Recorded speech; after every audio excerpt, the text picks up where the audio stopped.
बिस्मिल्लाहिर्रहमानिर्रहीम। पाकिस्तान में आईएमएफ को इस वक्त एक हवा की शक्ल दिखाई गई है और ये बोला गया कि शायद आईएमएफ के साथ पीटीआई ने कोई ऐसी चीज कर दी कि शायद माजी में उसकी मिसाल नहीं मिलती। तो मैं आपको सबसे पहले बताना चाहता हूं कि पाकिस्तान अब तक 24 प्रोग्राम आईएमएफ के ले चुका है। पहला प्रोग्राम 1958 में लिया था। 1958 से फास्ट फॉरवर्ड 1988। मैं 1988 का जिक्र इसलिए करना चाहता हूं कि 1988 से पीएमएलएन और पीपीपी ने बाकायदा तौर पे जो है अपनी हुकूमतें बनाई।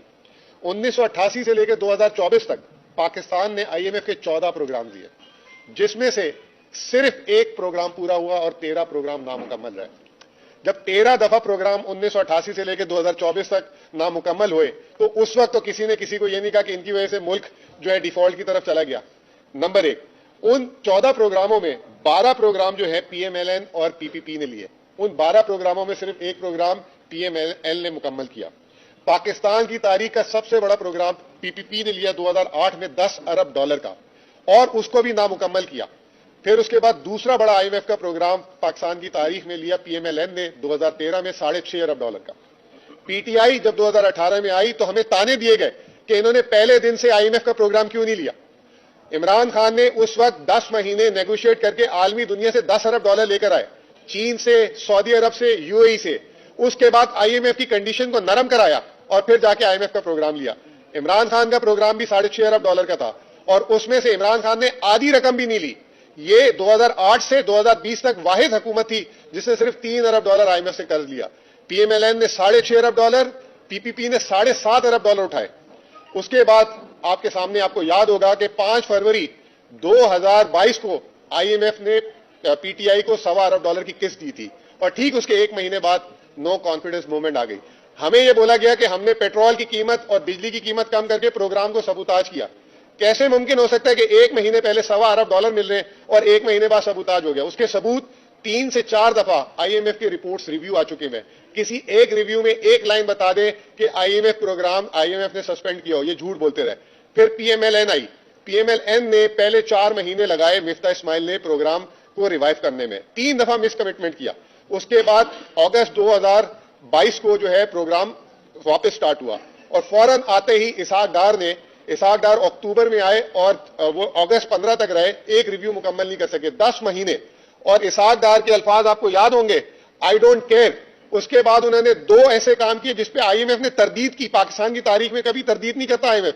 एक, उन्होंने सेनेट पे खड़े होकर बोला कि आईएमएफ मुझे इसलिए प्रोग्राम नहीं दे रहा कि आईएमएफ जो है पाकिस्तान के मिसाइल प्रोग्राम पे कॉम्प्रोमाइज करवाना चाहता है। आईएमएफ ने लेटर लिखा, तरदीद की। फिर उसके बाद 2 सूबों में इलेक्शन नहीं हो रहे थे तो फिर इन्होंने कहा कि ईसीपी, हम इसलिए ईसीपी को फंड जारी नहीं कर रहे क्योंकि बजट डेफिसिट आउट हो जाएगा। आईएमएफ ने मना किया। आईएमएफ ने फिर आके बोला कि ऐसा कुछ नहीं है। फाइनली जब ये फेल हो गए तो ये मैं आपको लेके जा रहा हूं जून 2023। ये सबसे इंपॉर्टेंट चीज है। ये आज की जो अभी डॉक्टर साहब बात करेंगे, बैरिस्टर साहब बात करेंगे और उमर साहब बात करेंगे, आपकी नॉलेज में होनी चाहिए बात। आईएमएफ ने हमसे राब्ता किया, मैं सऊदी अरब हज पे था, हमसे राब्ता किया। उस वक्त ना हम कौमी असेंबली में थे ना सूबाई असेंबली में थे। पाकिस्तान की तारीख, मैं भी 20 साल से मईशत को कवर करता हूं, पाकिस्तान की तारीख में पहली दफा आईएमएफ ने बोला कि हम आप लोगों से मिलना चाहते हैं। हमारे बोर्ड ऑफ डायरेक्टर्स कह रहे हैं कि इमरान खान और पीटीआई से कंसेंट लो। अगर पाकिस्तान को 9 माह का प्रोग्राम देना है तो इमरान खान की कंसेंट होगी तो प्रोग्राम दिया जाएगा। जमान पाक में मीटिंग हुई जिसमें उमर भाई भी थे, शाह महमूद कुरैशी साहब भी थे और शौकत तरीन साहब भी थे। 1.25 घंटे की मीटिंग में आईएमएफ से पूछा कि आप ये प्रोग्राम क्यों देना चाहते हैं। उन्होंने कहा कि पाकिस्तान को अगर हमने इस वक्त प्रोग्राम नहीं दिया तो पाकिस्तान दिवालिया हो जाएगा। तो खान साहब ने कहा तो दे दें।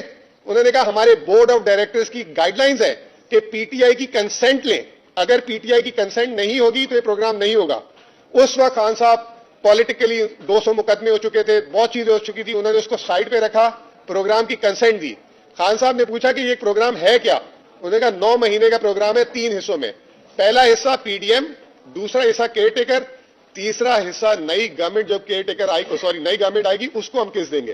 खान साहब ने उसके जवाब में बोला कि क्या गारंटी है कि इलेक्शन हो जाएंगे। उस वक्त नवंबर में इलेक्शन होने थे। आईएमएफ ने कहा कि नवंबर में हमें हुकूमत ने कहा कि इलेक्शन होंगे। आईएमएफ खान साहब ने कहा कि can you guarantee free, fair and timely election. तो उन्होंने कहा ऑब्वियसली ये जो आखिरी पार्ट है, जो तीसरा जिसमें हमने आखिरी केस जारी करनी है, वो नई हुकूमत को उसी वक्त मिलेगी जब नई हुकूमत बनेगी। यहां बात खत्म नहीं होती। नवंबर में पहला रिव्यू होता है इस प्रोग्राम का। पहला रिव्यू होता है, आईएमएफ पाकिस्तान आती है 2 नवंबर को।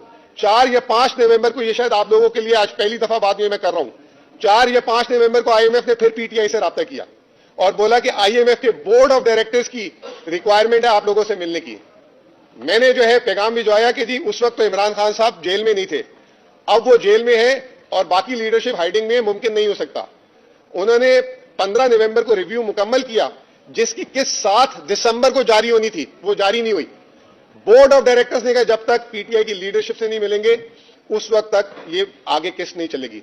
फिर हमारे बैरिस्टर साहब उनसे एक इनफॉर्मली मिले और ये भी शायद मीडिया में डिस्क्लोज हुई होगी बात। उसके बाद 11 जनवरी को किस्त जारी हुई। अगर ये पीटीआई जून में ताउन ना करता उस वक्त इमरान खान साहब और दिसंबर में ये ना मिलते तो ये प्रोग्राम को सपोर्ट नहीं मिलती। अब रहा आखिरी हिस्सा जो बहुत ही इंपॉर्टेंट है, जो सारे लेटर की बुनियाद है, कि उन्होंने ये कहा था कि जब मैंडेटेड गवर्नमेंट आएगी तो उसको जो है हम अलाउ करेंगे, उसके साथ हम नेगोशिएट करेंगे।